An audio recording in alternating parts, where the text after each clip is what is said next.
وكفى وسلام على عباده الذين اصطفى أما بعد عليكم بسنتي وسنة الخلفاء الراشدين المهديين عضوا عليها بالنواجذ أصحابي كالنجوم بأيهم اقتديتم اهتديتم الصحابة كلهم عدول সাদাকাল্লাহুল মাওলানাল আযীম। মুআজ্জাজ হাজিরিন, সম্মানিত সুধী, আপনারা সকলেই জানেন সমস্ত সাহাবায়ে কেরাম ইনসাফ ভিত্তিক।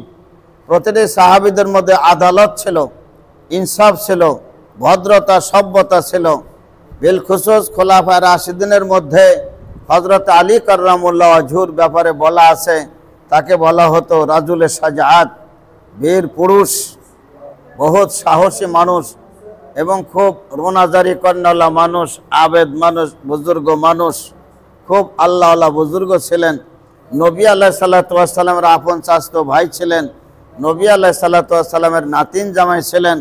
সবচেয়ে পৃথিবীর মধ্যে প্রসিদ্ধ হলো হুজুরে পাক সাল্লাল্লাহু আলাইহি সাল্লামের কলিজার টুকরা হযরতে ফাতেমা রাদিয়াল্লাহু তাআলা আনহুর স্বামী ছিলেন হযরত আলী কাররামুল্লাহ ওয়াজহু রাদিয়াল্লাহু তাআলা আনহু। হাসান হোসেনের আব্বাজান ছিলেন হযরতে ফাতেমা রাদিয়াল্লাহু তাআলা আনহার সন্তান ছিল তিনজন, একজন হাসান, হোসাইন, মোহসেন। মোহসেনের কথাটা কিতাবের মধ্যে আসে নাই, এটা আপনারা পাবেন হলো সিরতে মুস্তাফার মধ্যে। যে সিরতে মুস্তাফা লিখছেন আল্লামা ইদ্রিস কান্দলবী রহমাতুল্লাহ আলাই, যে হাসান হোসাইনরা তিন ভাই ছিলেন, হাসান, হোসাইন, মোহসেন। মোহসেন শৈশবকালে মারা গেছে, যার কারণে তার কথাটা কিতাবের মধ্যে আসে নাই। হযরত আলী কাররামুল্লাহ ওয়াজহুর খলিফার মধ্যে 4 নম্বর ছিলেন। হযরত আলী কাররামুল্লাহ ওয়াজহু 6 বছর খেলাফতের দায়িত্ব পালন করেছেন।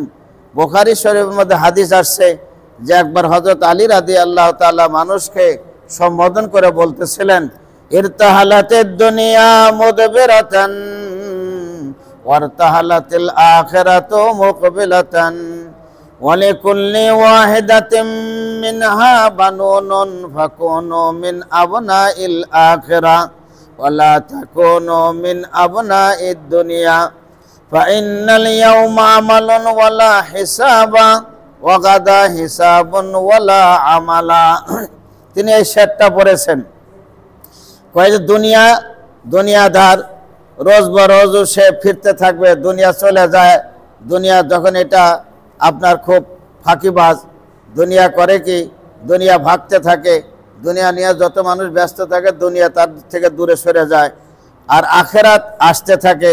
প্রতিটি মানুষের মধ্যে একটা করে মানুষের বিষয়বস্তু থাকে, যে দুনিয়া এবং আখেরাতের মধ্যে প্রত্যেকটির একটা মুস্তাকিল সন্তান আছে। তোমাদের দুনিয়ার সন্তান হয়েও না, সুতরাং আখেরাতের সন্তান হও। আজকার দিন আমল করো কিন্তু হিসাব হবে না, কালকার দিন হিসাব হবে কিন্তু তোমাদের আমল করার মহলত থাকবে না। কাজে এই দ্বারা বোঝা যাচ্ছে যে যেটা করবা নগদে করবা। আজকা কাম কাল পর না ঢালো, আজকার কাম কালের জন্য রাখো না, আজকা কাম আজই করলো, আজকের কাম আজকেই করে নেওয়া উচিত। এই জন্য সাহাবায়ে কেরামদের মধ্যে মুত্তাবা হওয়া চাই। সাহাবায়ে কেরাম যেমন রসুলকে মানছেন এরকম মান্যওয়ালা জিন্দিগি হওয়া চাই। আল্লাহ তুমি আমাদেরকে সাহাবেদের আদর্শ দান করে। সকলেই বলেন আল্লাহ।